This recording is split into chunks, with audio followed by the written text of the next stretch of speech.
So when you're asking what are the real issues, at least from my perspective, I think if I had to like summarize it in the most succinct way, I would say the real issue that couples face is that they're building a relationship or living with another person who's different from them.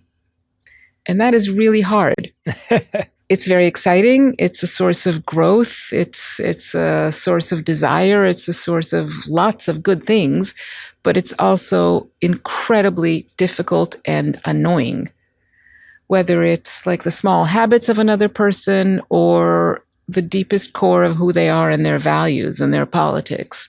There are many ways in which the otherness of your partner infringes on you and puts you in all sorts of like difficult positions. Yeah, I mean, I'm thinking back to it. I remember when my wife and I, when we were just dating and when we lived together for a brief amount of time, that was when I was like, oh, I think we could be good together, because it felt easy to go to work, be in the same space. We kind of had a good distribution of household responsibilities. Like we felt like we had a flow.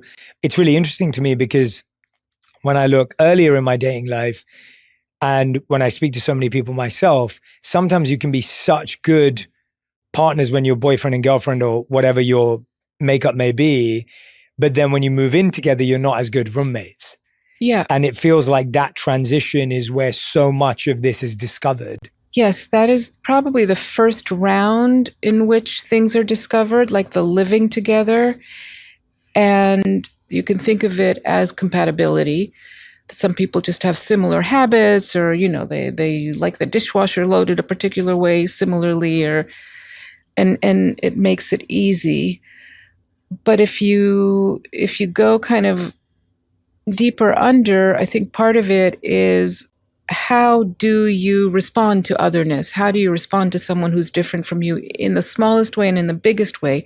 And for some of us, differentness poses a lot of issues, a lot of problems. It feels intrusive. It makes you question your own beliefs. You immediately get into questioning who's right, who's wrong, who's top, who's bottom.